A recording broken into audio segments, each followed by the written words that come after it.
আসলে মানুষ ঠিকই বলে যে কোনো কিছুর নাম দিয়ে নয়, গুণ দিয়েই বিচার করতে হয়। তো আমরা চলে গেছিলাম সাফিনা পার্কে, যার শুধু নামই আছে, গুণ না। ভাবছিলাম যতটা সুন্দর হবে, কিন্তু মোটেও সেরকম হয়নি। হ্যালো এভরিওয়ান, আসসালামু আলাইকুম। সবাই কেমন আছেন? আমি আলহামদুলিল্লাহ অনেক ভালো আছি।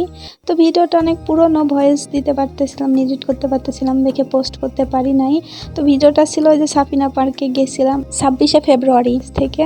তো আমাদের কলেজের নাম রানী ভবানী মহিলা কলেজ। নাটের জ্বালায় মানে প্রতিটা ভিডিওতে আমার ফুল ডিটেলস দেওয়া লাগবে, বুঝতে পারছি আমি। তো সকাল সকাল ঘুম থেকে উঠে 7টার মধ্যে যাইতে বলছিল, আর কিছু খাওয়া দাওয়া করিনি, শুধু ব্রাশ করে ফ্রেশে চলে গেছিলাম। যার কারণে ওখান থেকে ড্রিঙ্ক আর পাউরুটি নিয়ে নিই, কারণ জানতাম না কখন বাস ছাড়বে। এদিক 8:30 9টা বাজে যাচ্ছে, বাস ছাড়ার কোনো নাম নাই। তারপর ফাইনালি 8:30 পৌনে 9টায় আমাদের বাস ছেড়ে দেয়। তারপরে ওঠার পরে তো সবাই নাচানাচি শুরু করে দিছে, আর তারপরে নাস্তা দিয়ে দেয়। নাস্তা খেয়ে তো আবার ওরা শুরু করে দেয়, মানে এনার্জি হয়ে গেছে, এবার ফুল এনার্জিতে আছে ওরা। তো ওরা সবাই নাচতেছিল আর আমি ভিডিও করতেছি, আর আমারে গান বাজাইতে লাগাই দিছে। আমি এক হাতে গান বাজাচ্ছি আর একদিকে ভিডিও করতেছি, কি আর করব। আর আমার কাছে বাসে বেশি এনজয় করছি আমরা বাসেই। ওখানে স্পটে আমরা এনজয় করতে পারিনি, প্রচুর মানুষের ভিড় ছিল, আর জায়গাটাও অনেক ছোট, আর হাজার হাজার মানুষ ঢুকাইছে।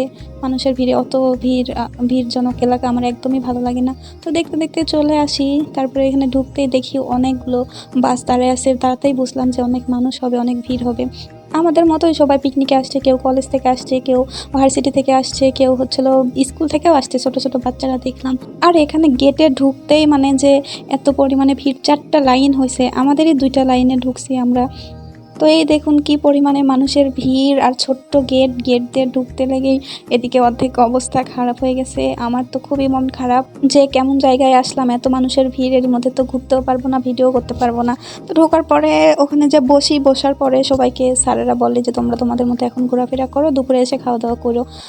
তো আমরা বেরিয়ে পড়ি। তারপরে যে এদিকে আসে একটু ভিডিও নেওয়ার পরে দেখি ছোট্ট ছোট্ট পিচ্চিরা নাচ করতেছে। যে বললাম যে ছোট বাচ্চারাও আসছে পিকনিকে। তো ওদের নাচ একটু দাঁড়ায় থেকে দেখার পরে ফাইনালি যাই বসলাম। একটু বসার পরে আবার কসমেটিক্সের দোকানের দিকে গেছিলাম। মেয়ে মানুষ আর কসমেটিক্সের দোকানে যাবো না, এটা তো হতেই পারে না। তো যাওয়ার পরে কসমেটিক্সের মধ্যে আমার কিছুই ভালো লাগতেছিল না, কিন্তু এই ট্রফিগুলো নিতে চাইলাম যে সাফিনা পার্কের একটা স্মৃতি রেখে দিই। পরে আমার বাচ্চা কাচ্চা হলে তাদেরকে দেখাতে পারবো যে তোমাদের আম্মু এত সালে ওখানে গেছিল। তো এটাই সেই টিকটক করার ভাইরালি। এখানে বাচ্চারা নাচতেছিল, ওরে দেখতেছিলাম। তারপরে ওদের ওগুলা দেখতে দেখতে এদিকে সেদিকে আমাদের এখানে নাচ গান শুরু হয়ে গেছে। আমরা তো অনেকগুলো নাচ মিস করছি, আসার পরে 2-4টা দেখতে পাইছি। আর এই পিচ্চিটা আমার অর্থনীতি স্যারের মেয়ে, অর্থনীতি স্যারের নামই খেয়াল নাই আমার।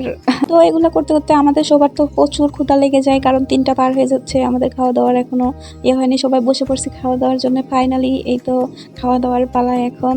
তো প্লেট দিয়ে যাওয়ার পরে টমেটোর সালাদ দেয়, মাছ ভাজি দেয়, তারপরে বিরিয়ানি।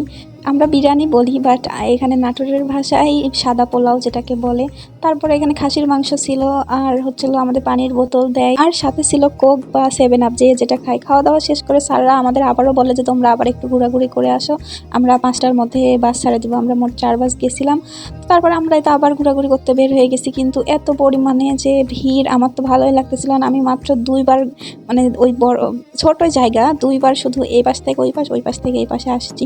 আর এই তো সুইমিং পুলের ভিডিওর কথা কি আর বলবো। সুইমিং পুলের এন্ট্রি ফি হচ্ছিল আপনার টিকিট 50 টাকা, আর ওখানে সুইমিং করার জন্য 300 টাকা। ভাবা যায় টাকা কি গাছে ধরে? ওখানে সিম্পল একটা গোসলের জন্য অত টাকা ধরছে, এটা কোনো কথা? তো আমরা সবাই বান্ধবীরা মিলে দাঁড়ায় থেকে স্পিড বোটের এটা দেখতেছিলাম, ভালোই লাগতেছিল। অনেক স্পিড বোট অনেক স্পিডে চলতেছে, আমি কখনো সামনাসামনি দেখি না, এটাই আমার ফার্স্ট টাইম দেখা। তো তারপরে আমরা চলে আসি। আমাদের সবাইকে স্যাররা ঠিকঠাক দেখার পরে বাস ছেড়ে দেয়। 5টা 5:30টার দিকে আমাদের বাস ওখান থেকে ছাড়ে। আস্তে আস্তে আমাদের রাত হয়ে গেছিলো।